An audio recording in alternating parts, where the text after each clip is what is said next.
자, 반갑습니다, 여러분. 좋은 하루 보내셨는지요? 오늘부터 날씨가 좀 추워졌고요. 내일은 입동인데 더 춥다고 합니다. 환절기, 감기 조심하시기 바랍니다.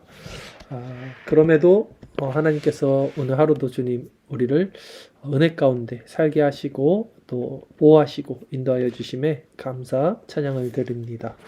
오늘 우리 함께 나눌 내용은 마크 존스 하나님 아는 지식 네 번째 시간이고요. 61페이지입니다. 하나님은 무한하시다. 하나님은 무한하시다 라는 주제를 가지고 함께 말씀 나누도록 하겠습니다. 네 번째, 하나님은 무한하시다. 욥기 11장 7절에서 9절까지 말씀을 제가 읽겠습니다. 내가 하나님의 오묘함을 어찌 능히 측량하며 전능자를 어찌 능히 완전히 알겠느냐. 하늘보다 높으시니 내가 무엇을 하겠으며 수월보다 깊으시니 내가 어찌 알겠느냐. 그의 크심은 땅보다 길고 바다보다 넓으니라. 자, 오늘은 이 하나님의 무한성에 대해서 함께 나누겠습니다. 먼저 교리입니다.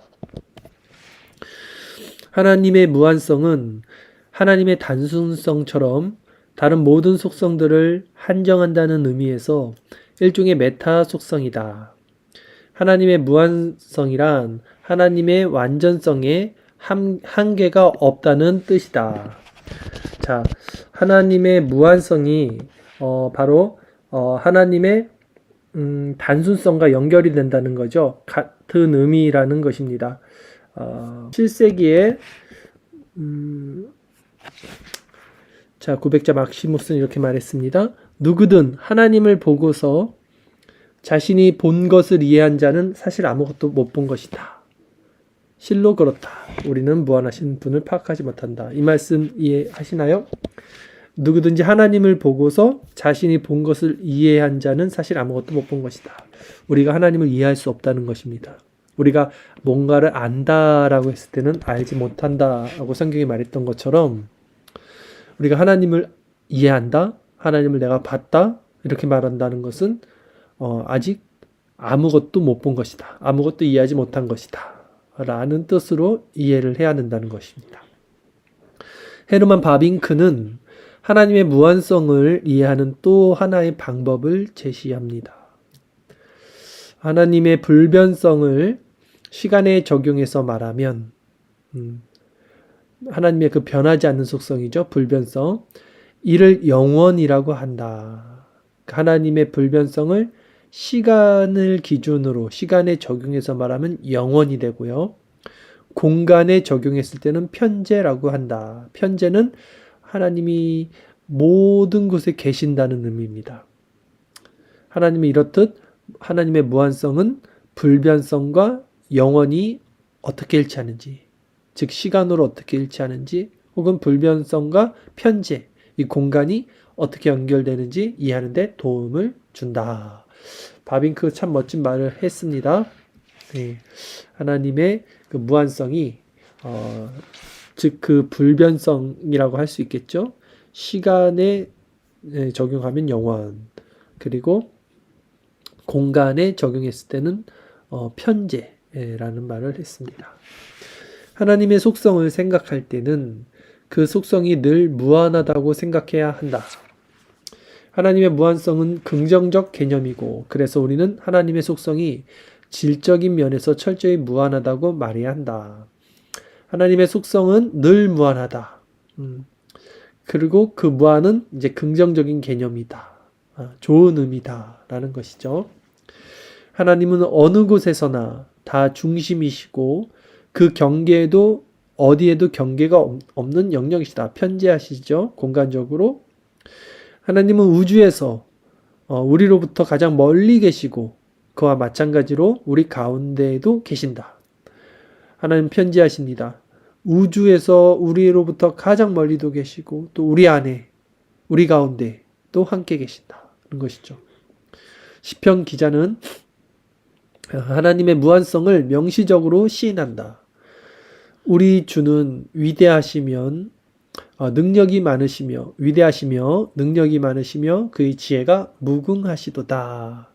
자, 우리 주는 위대하시고 능력이 많으시고 지혜가 무궁하다. 이 무한성입니다. 긍정적인 개념이라는 것이죠. 하나님의 지혜는 무궁하여 측량 불가능하다. 여기서 시편 기자는 다른 시에서와 마찬가지로 한 가지 속성을 또 한 가지 속성과 결합시킨다. 예. 자, 하나님은 위대하시다. 왜냐하면 하나님은 능력이 많으시고 능력이 많다는 그러니까 전능하시고죠. 지혜, 전지 모든 걸 다 아신다. 지혜가 무궁하시기 때문이다. 무한하시다. 하나님의 전능성, 전지성, 무한성이 이 시편 114편 5절 말씀에 있고요. 이 속성들이 다 이렇게 연결되어 있다는 거예요. 이거를 또 다른 말로는 하나님의 단순성으로 우리가 연결해서 볼 수 있죠. 하나님의 속성은 이렇게 하나로 연결되어 있는 거다. 사실은 이제 이렇게 우리가 볼 수 있습니다. 하나님의 무한성을 단언하는 것은 곧 하나님의 불가해성을 말하는 것이기도 하다. 우리는 하나님을 알되 하나님께서 자기 자신을 아시는 것처럼은 절대 알 수 없다.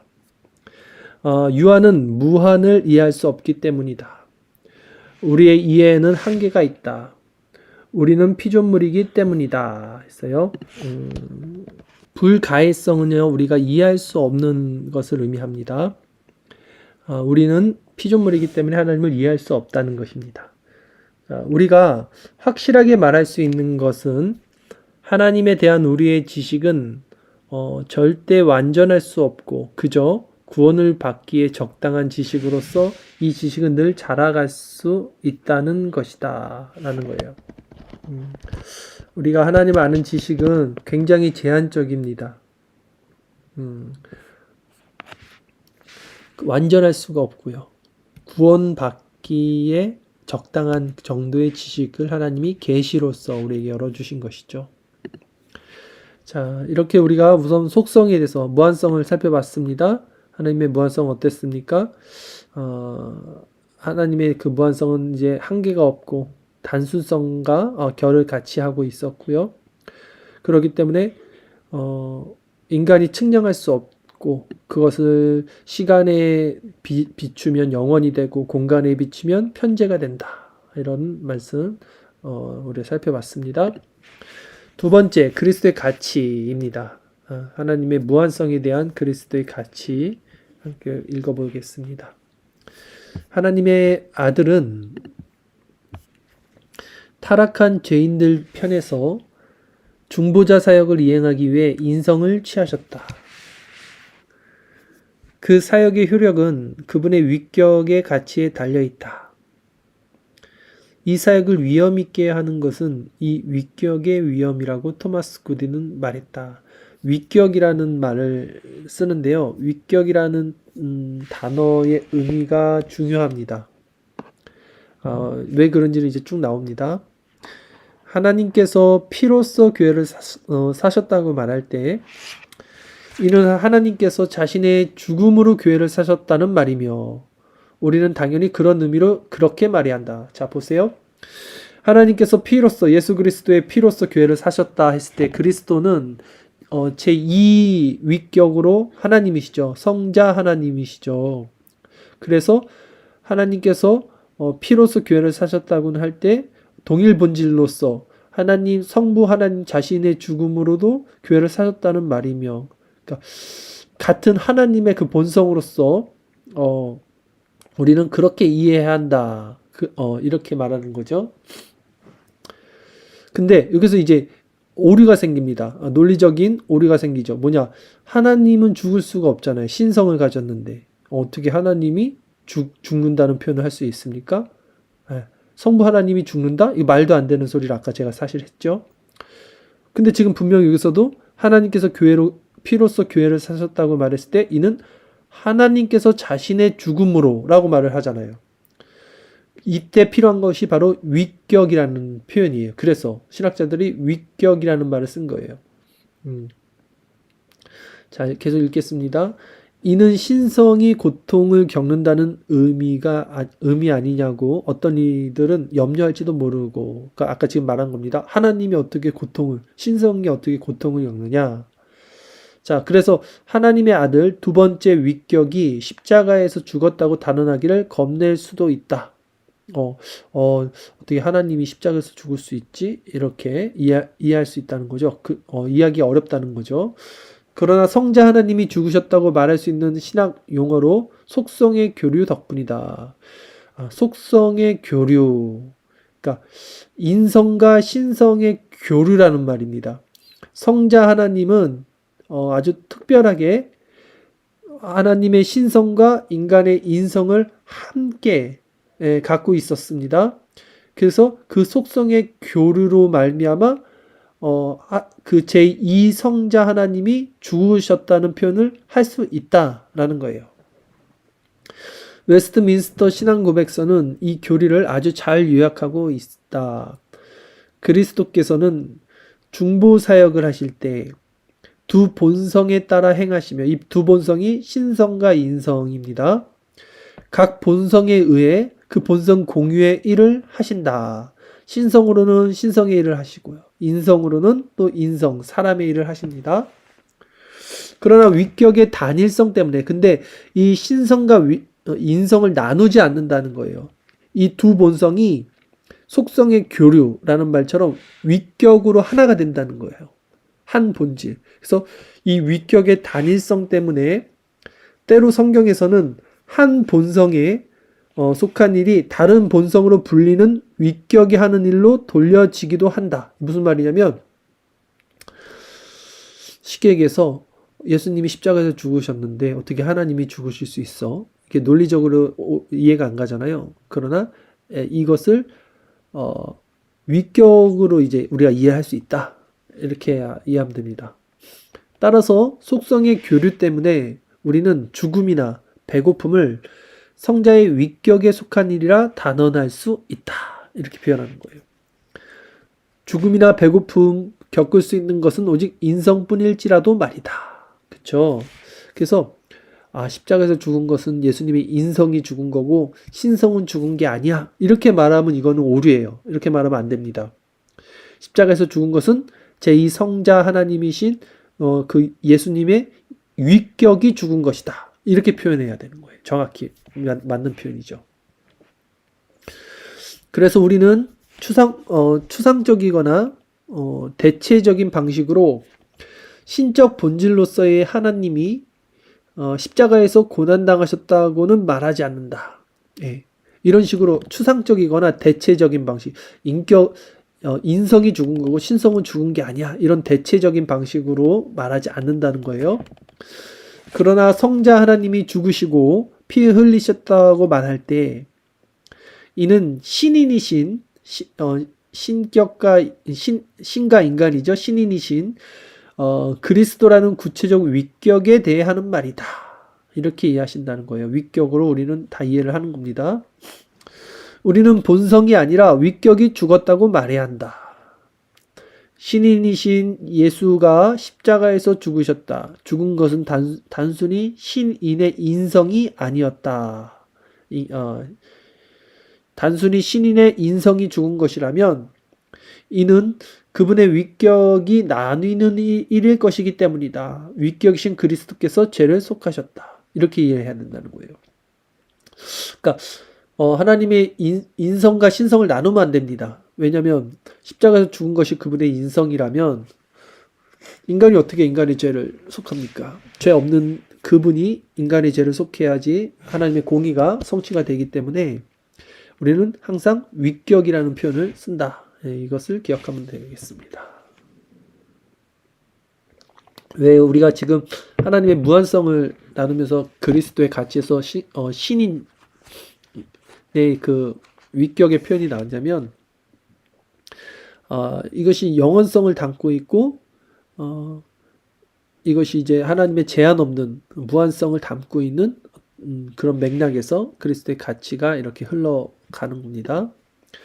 자, 무한히 영화로우신 성자께서 이렇게 나오죠. 무한히 영화로우신 성자께서 치르시는 죄값만이 이 공의를 충족시킬 것이다. 위격으로서 무한히 영화로우신 성자께서 치르시는 죄값이 하나님의 공의를 충족시킨다. 유한한 우리는 무한하신 하나님을 이해할 수 없지만 복음은 우리가 하나님에 대해 많은 것을 알 수 있게 해주며 복음 아닌 다른 것으로는 하나님을 그만큼 알지 못할 것이다. 성령이 이제 내주하시면서 그리스도에 대해서 우리에게 계시를 열어주시죠. 그 복음이 하나님에 대해서 이제 알게 해준다라는 것이죠. 그럼에도 유한한 우리는 무한한 하나님을 다 담을 수 없고 구원받을 정도의 그 내용에 있어서 하나님이 계시해 주는 만큼만 하나님을 알 수 있다는 것이죠. 이렇게 복음 안에서 우리는 그리스도의 희생의 무한한 가치로 구원받을 뿐만 아니라 그분의 죽음에서 우리는 하나님에 관한 지식을 무한히 더 소유한다. 이렇게 그리스도의 가치 나눴고요. 마지막 이제 적용 간단히 살펴보도록 하겠습니다. 물 한 잔만 먹겠습니다.